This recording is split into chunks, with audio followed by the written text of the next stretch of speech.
Hey everybody, it's me, vocal coach Mary Z, back once again for Voice Hacks. We're going to answer a surprisingly common question that I get, and you may have actually wondered this yourself. And that question is, if you have a high or bright voice, are you capable of performing harsh vocals? Are you ever capable of learning extreme vocals?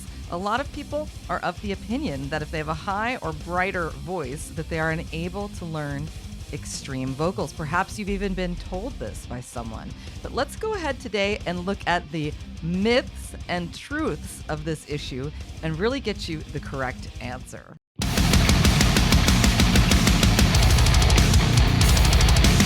So as you can tell from my speaking voice, I have a low voice, and low voices are one of my specialties as an instructor, in addition to all types of extreme harsh vocals and phonations. And one of the biggest myths that I've heard about is people with high and or bright voices hearing or being told or just making the assumption themselves that they are unable or potentially unable to learn or execute harsh or extreme vocals.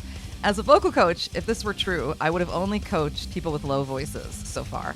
And low voices are the rarer voice types. They are not as common as higher voices. Extremely high voices are also kind of rare, but I just mean the regular high range. So obviously this can't possibly be true. But vocal terminology, a lot of things in regard to extreme vocals don't have consistent wording. People's opinions on these things vary, so there's a lot of information on the internet that may or may not be true that hasn't been backed up by research. My research is basically the evidence of coaching people, hundreds of people. It's my full-time job, and teaching them all to do harsh vocals mostly. I do work with people a lot on their modern clean singing as well.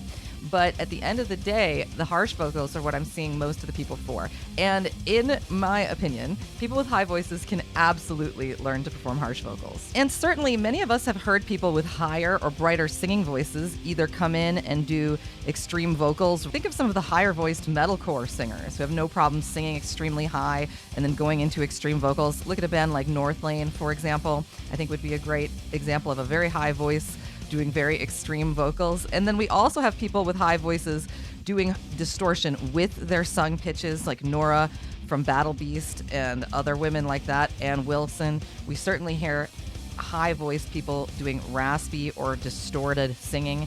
So this is not true at all. And I think this is confusing though, because a lot of high bright voiced people think that they lack power because it isn't a dark tone, and that therefore they won't be able to do the extreme vocals.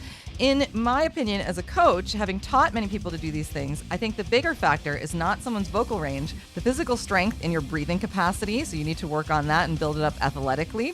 For your support, you need to support these sounds, and also your actual compression strength in the muscles inside of your larynx and the condition of the muscles here. If they're not particularly strong, you might have sort of an airy voice.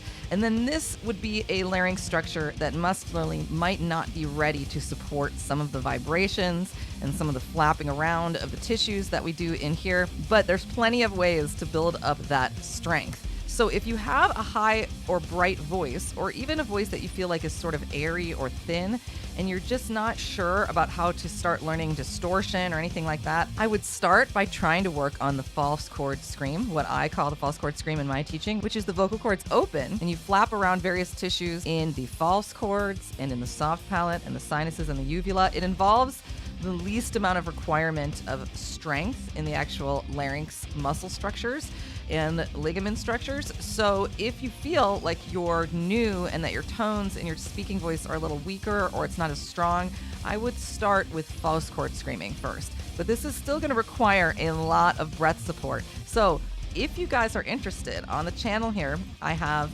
breath support videos. I have videos on how to start your journey on false chord screaming. And of course, as you know, I'm a vocal coach. It's my full-time job. I give lessons to people every week all over the world on Zoom. So you can reach out to me at voicehacks@gmail.com. Otherwise, the link to my booking portal is below if you're interested in a one-on-one session where we can really assess everything. Why doesn't it matter if it's a high vocal range? A lot of the ways that we create distortion don't have to do with the way we sing pitches. And so they're not as affected by the pitch range of the voice. It is a different mechanical way of creating distortion. Many times we're using other tissues. The majority of the tissues that help us create the distortion are outside the vocal folds, although the vocal cords/folds. By the way, the terms are interchangeable, folks. It's just a little bit more modern to refer to them as vocal folds, but the vocal folds themselves that make us sing and speak sometimes contribute to the distortion, but they're not contributing most of the distortion. So really, the vocal range of a person shouldn't limit their ability to create distortion. It's much more about your physical strength, both in your larynx, especially for things like distorted voice, hey, singing with definitive pitches, and things like fry screaming. Yo! These sounds do require some muscular strength inside of our larynx structure.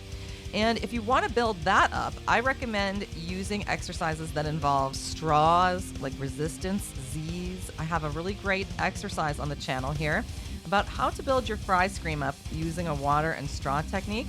And I also have a vocal recovery exercise for strengthening on the channel, which you can do even if you don't feel like you need recovery, but you feel like you need a little bit of that extra vocal strength added to your tone. With all things with extreme vocals and really unusual stuff with your voice, you should take it really slowly and go really gently. And that's why I'm grateful to be in a time where there are coaches on this type of style, where we have a little bit more knowledge and we can proceed a little bit more carefully. If you think you might not have the vocal strength to do it, I would spend a while just working on exercises like the water and the straw and the other exercise that I mentioned on my channel, the recovery exercise. It's going to give you a good baseline of strength. It's going to get you used to using your air properly. It's going to get your muscles in the right position, and then proceed with sounds that aren't as hard, something like the false chord scream. So I hope that makes sense, that it's not really about how high your voice is. It's about how strong your voice is, okay? To be realistic, if you have no singing experience at all, no matter whether your voice is high or low, you probably will need to do some vocal and breath strengthening before you can really pull off harsh vocals safely. They're extreme vocals, they're harsh vocals, they are not clean singing, and it is going to take a little bit of extra strength. And if you haven't been doing things with your voice like clean singing, you probably have a lot more room to grow than someone who has some strength built in from years and years of clean singing. So there you have it, everybody. It is not true that if you have a high voice, you can't learn distorted and or harsh vocals. We hear people that can do this. We know this is true, but you want to be careful with any voice and work on your strength. Thanks, everyone. I'm always glad to stop in and answer quick myths and questions about all of these crazy things having to do with harsh vocals. Thanks, everyone. Let me know what questions you want me to answer next in the comments and what tutorials you want to see, and I'll keep them coming for you. Thanks, everyone. See you soon.